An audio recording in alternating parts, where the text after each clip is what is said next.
Hi, welcome back to my channel. Happy you decided to come back. I'm doing something a little bit along the lines that I did in my first couple of videos where I was looking at papers. I'm looking at some paint today. I'm getting ready to do a watercolor class and I thought, I'm going to go through paints. And I'm only going to do 2 colors. I was thinking I'd be more ambitious, but it's a little crazy. Try to keep them organized. So I'm going to do burnt umber. These are all different brands. This is the Grumbacher Academy brand. This is the HMC, which is basically stands for Holden Watercolor for artists. I don't know. It's just easier to say HMC, and that's apparently what they're known for. Then there's Reeves, which is kind of an average brand, I guess. And then there's Winston Newton, which is a little bit more known as a quality, I guess, but I don't really see much of a difference between them. And then on the blues, we have the Winston again. These are all burnt umber, but these ones are different colors of blue. So mostly I try to stick with the cobalt blue. But we have the Winston Newton and we have the HMC and we have Hobby Lobby's artist, Master's Touch. And this one's a cobalt blue as well. And then we have Turner paints, and this is Ultramarine, which is pretty close to Cobalt in the other colors. And we also have Daniel Smith. They're supposed to be a really good brand, but I couldn't find a Cobalt. This one is another Ultramarine type thing. There's also Marie. Marie's is supposed to be a really good brand. I'd heard about it and thought, oh, hey, I'll try this out. I have not been that impressed with it. And they don't have a blue that's close to that. So, we're not going to do that. They do have a burnt umber, so I will be trying that. I have put all of them in the little tray. This is my paint tray. Yes, it's a disaster, but it works.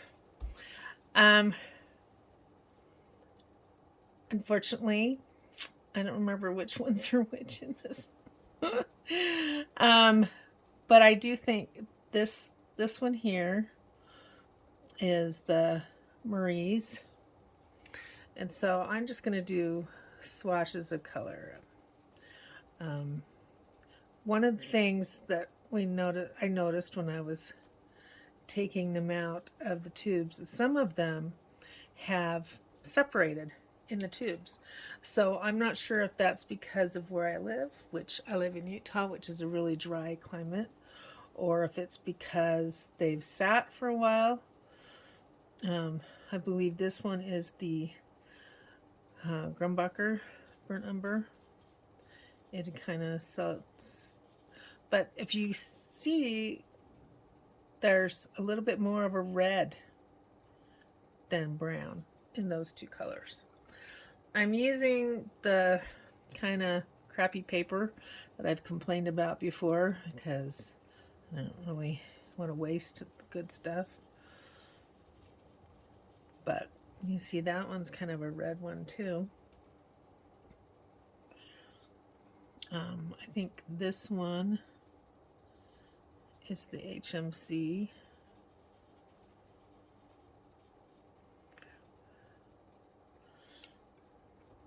And then this one is the Reeves. And there's just a little bit of color tint difference in them that I think you can see. And that makes it kind of interesting. And you have to, as an artist, you have to decide what it is that you're looking for, whether you like it or not. On the blues, this is not a cobalt blue. It's more a cerulean blue. And I think that's the Master's Touch one, cerulean blue. And it kind of hit and miss with those as to whether I think they're good or not. The rest of them are all the Aquamarine or the Cobalt. So we're going to go to this next one here. And it's one of the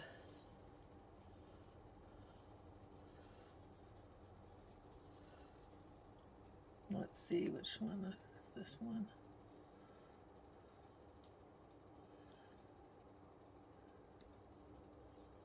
I think that's the Ultramarine. That's the Turner. And then we have these other blue ones that are the Cobalts.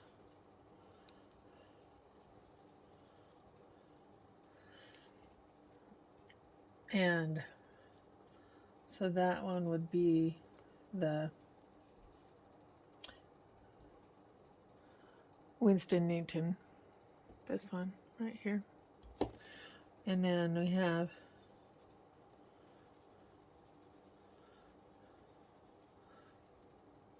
this color, and I think it's the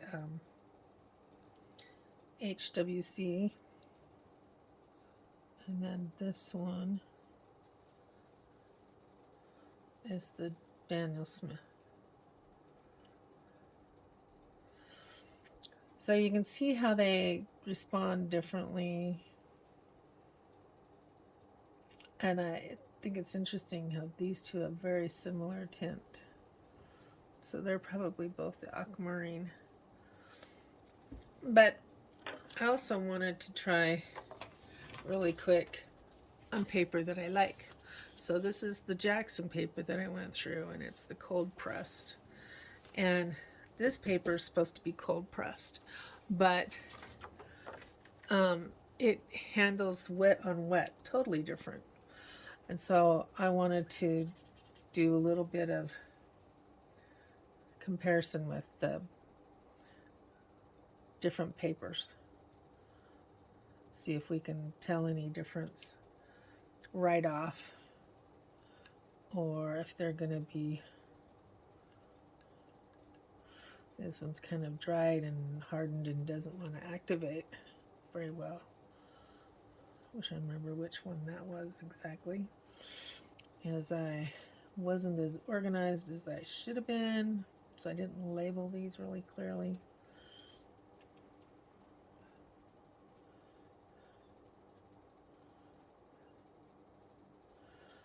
But you'll notice the umber, though, tends to, it doesn't differ as much. We had this one last one over here.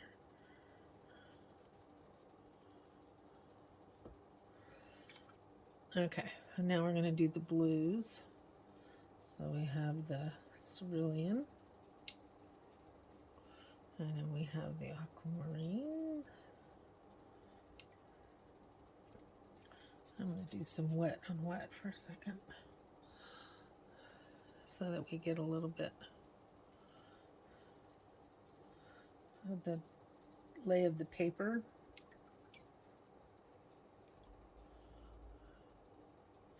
There's the other cerulean type. And like I said, some of them do well in the tubes and some of them don't. I have just recently discovered the hard pan, half pan, they call them half pan. And they're these fun little squares of stuff. I keep it in this little tin. You can get little dots too. I bought these from my friend that does her own.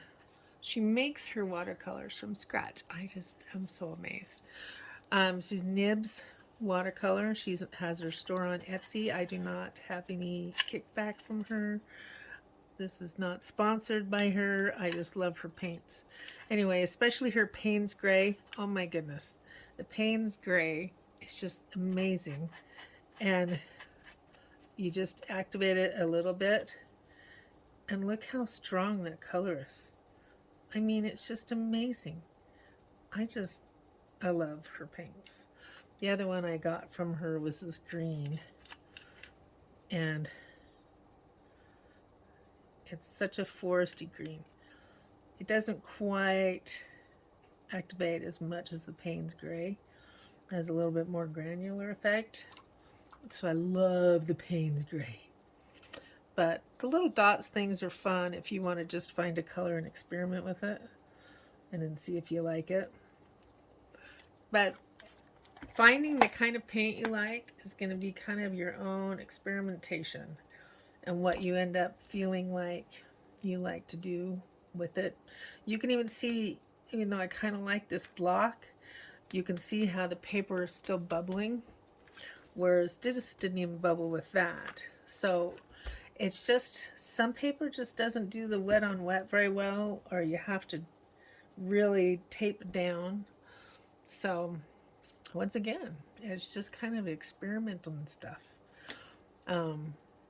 But there's a lot out there. I have a very small sampling. If you go to the online stores, you'll find all sorts of different paints, and I hear stuff about Marie's and I think, oh, let's go try Marie's, and then I was disappointed. And then I heard about Turner, and I have a lot of the Turner in the bigger tubes, but I tend to buy more of the little tubes. I really like that these come in these little tall, small ones, but I am starting to experiment with the hard ones that you just activate with water, because I don't think are affected as much by the climate as the tube ones are, and they don't separate, so that's something you got to look at too. Anyway, hopefully this has been enlightening for you, perhaps educational, you never know. But thank you for visiting. Be sure to click the like button if you liked it, and subscribe if you think you're going to come back. Thank you very much.